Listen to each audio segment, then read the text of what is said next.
Your Excellency, Mr. David Cameron, Honorable Mr. Alan Yarrow, the Lord Mayor of London, ladies and gentlemen, it is a great pleasure for me to be with you this evening. I must confess that there has been a delay in my coming to this great country. But the good news is that I and His Excellency Prime Minister Cameron have been in constant touch, have been meeting frequently at various places and exchanging views. I remember our last meeting in New York, where he rightly said that India and UK should work closely on the economic front. Friends, UK and India have known each other very well since a long time. Our systems of governance is also based largely on the Westminster model. Our institutions know how to interact with each other. Our people know how to work with each other. Our businesses know how to grow with each other. That is the reason that UK is among India's major trading partners. UK is also the third largest foreign investor in India. And I must add, this is not one-sided. India has emerged as the third largest force of FDI for UK. However, there is significant potential for India and UK to further strengthen their economic ties. We have to effectively leverage the mutual understanding which is there for each other.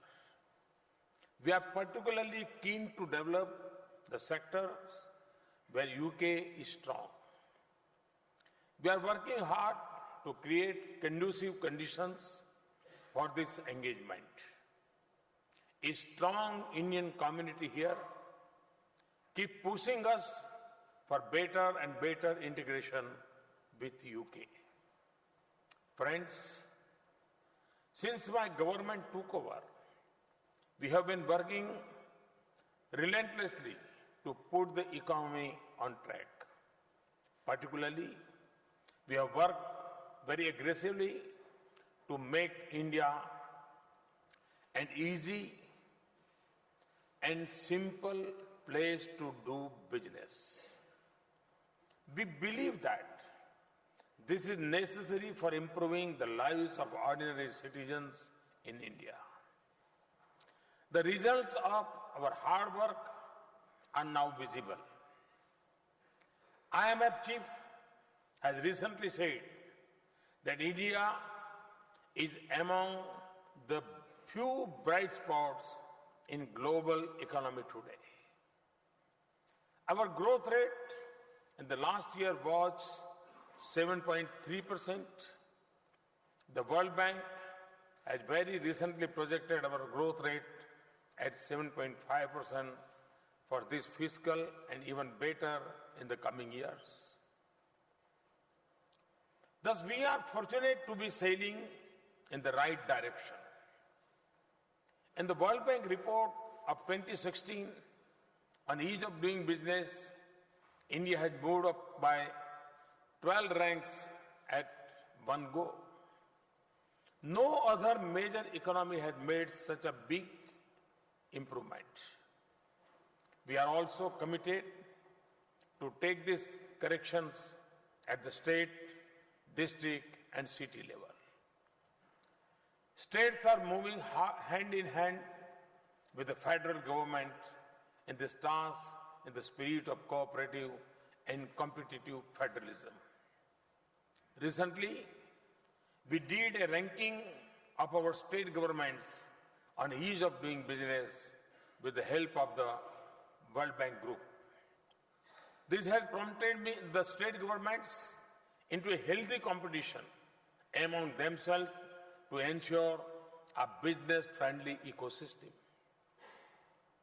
This was for the first time that the World Bank involved itself in a sub-national exercise on ease of doing business. Friends, one of the biggest challenges in India today is to productivity employ the youth. For meeting this challenge, we need to provide a huge push to manufacturing, which has stagnated at around 16% of the GDP for several decades. The share must reach around 25% in the short and medium term. With this in view, we have launched the Make in India initiative. We are working on all fronts to make India a global manufacturing hub.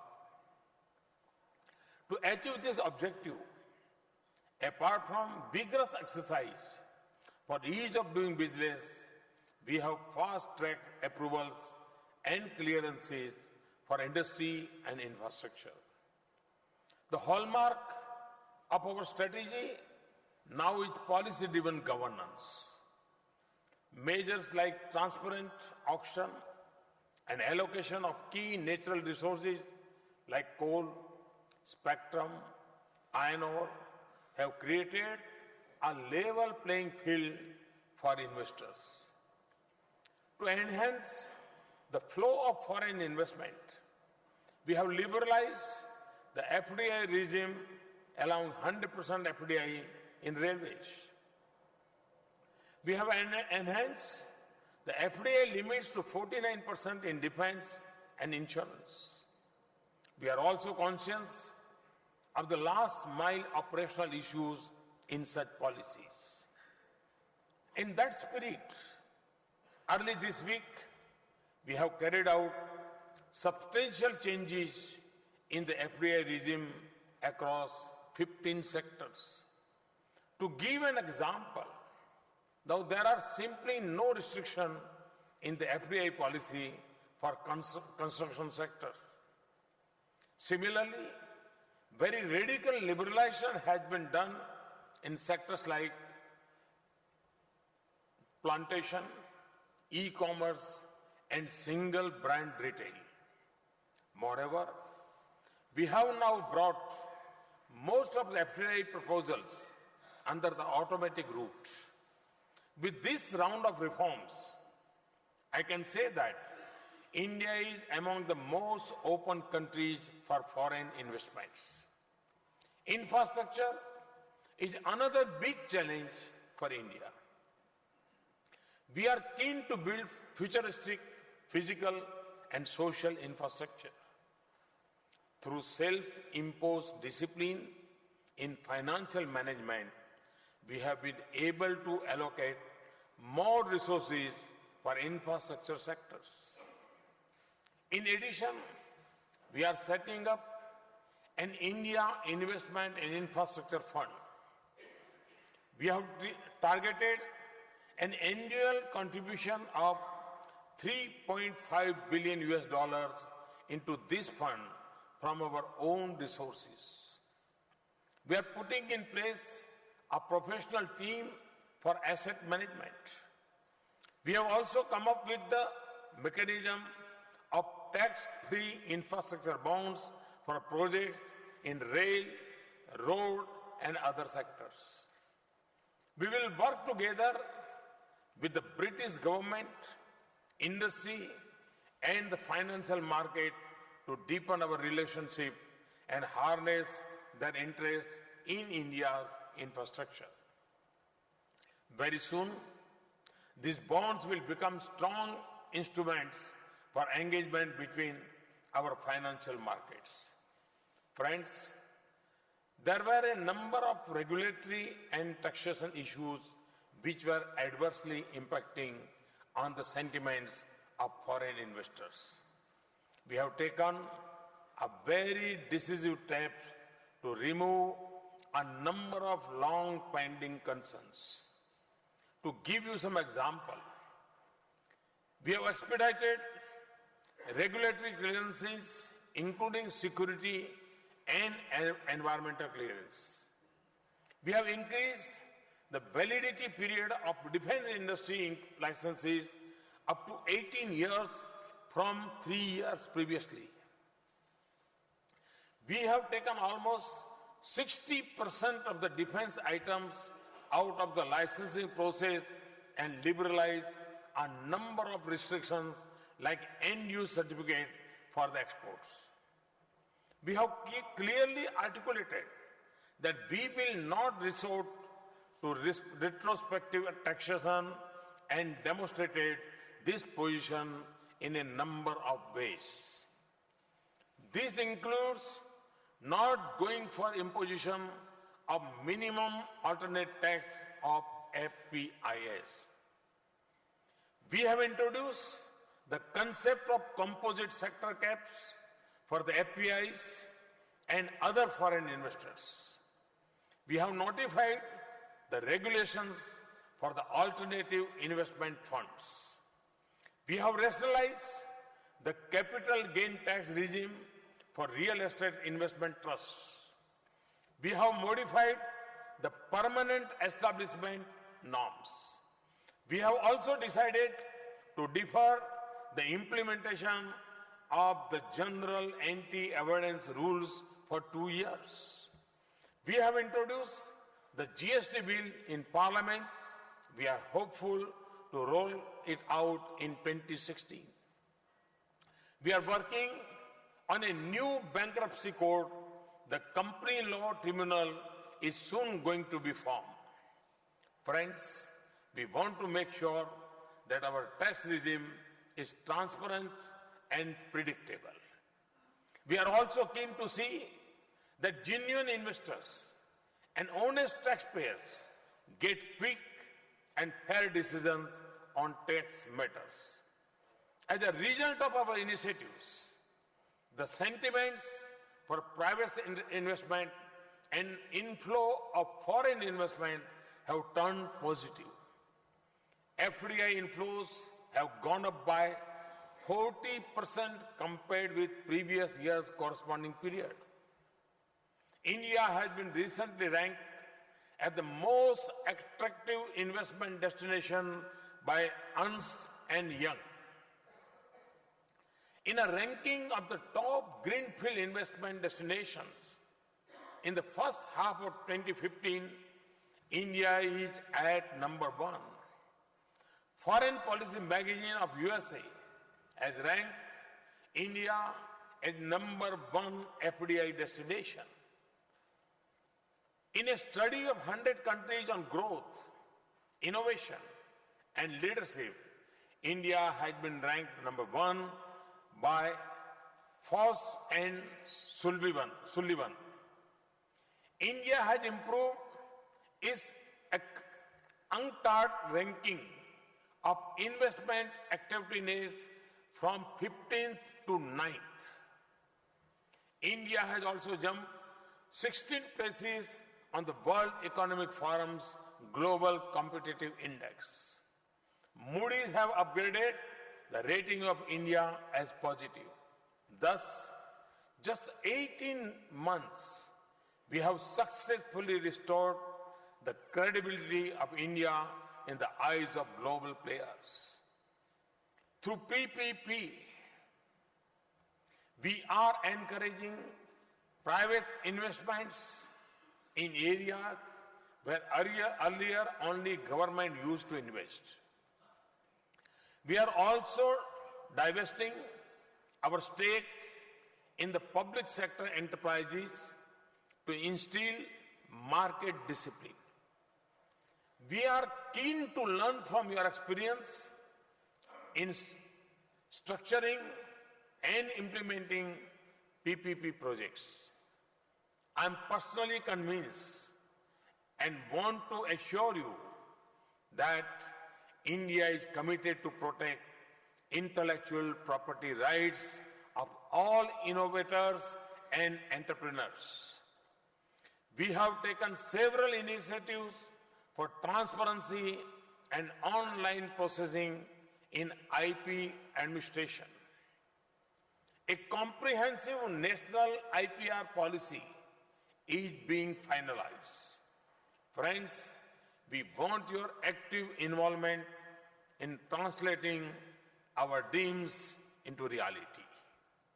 Our commitment and aggressiveness to achieve the goal in a faster and effective manner offers immense opportunities to British companies. These opportunities range from building 50 million houses to setting up 100 smart cities, modernization of railway network, and redevelopment of station to new railway corridors. Generation of 175 gigawatt of renewable energy to transmission and distribution networks. From national highways and bridges to metro rail networks. Such a huge potential for creation of infrastructure and production of goods will not be available in any other country. More importantly, no one place on the earth can offer the potential for usage and consumption on such a massive scale. We are trying to harness this potential through our policies and people. The campaigns like Digital India and Skill India are designed to prepare the people to take part in this process. To tap their energy fully, we have also launched the Startup India campaign. We have witnessed massive growth in the number of startups in the recent past. Some of these have already begun to challenge established global players. Friends, India is on the threshold of a big IT revolution. We are encouraging it to fast-track the services to our 1.25 billion people. New technology and renewable energy is our new mantra. Whatever we do, we'll do in a cleaner and greener way. Energy efficiency, water recycling, waste to energy, clean India, and river cleaning are among those initiatives. These initiatives provide additional avenues for investment in modern technology and human resources. Ours is a country of the vibrant youth and a rising middle class. There is a huge domestic market in India. I have been saying that 3 Ds of democracy, demography, and demand is our basic strength. Moreover, talented young minds in India have now begun taking risks. They are preferring to become entrepreneurs. Thus, we have moved forward from D to E, which is entrepreneurship. Friends, necessary condition for take-off the Indian economy we have been created. Never before was India so well prepared to absorb talent, technology, and investment from outside. I can assure you that it will get better and better in the coming days. We will be open to welcome you, your ideas, innovations, and enterprises. We are open to carry out necessary corrections in our policies and procedures. Given the visionary and dynamic leadership of Prime Minister Cameron and his interest in India, I'm personally eager to work with the British government and companies With these words, I welcome you to India. I assure you of my personal care in making your dreams a reality. Many of you belong to India.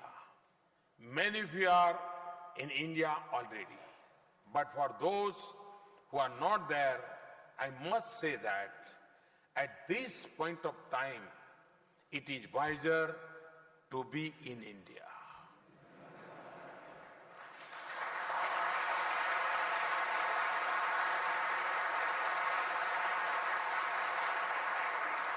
Further, we are making it easier to invest in India.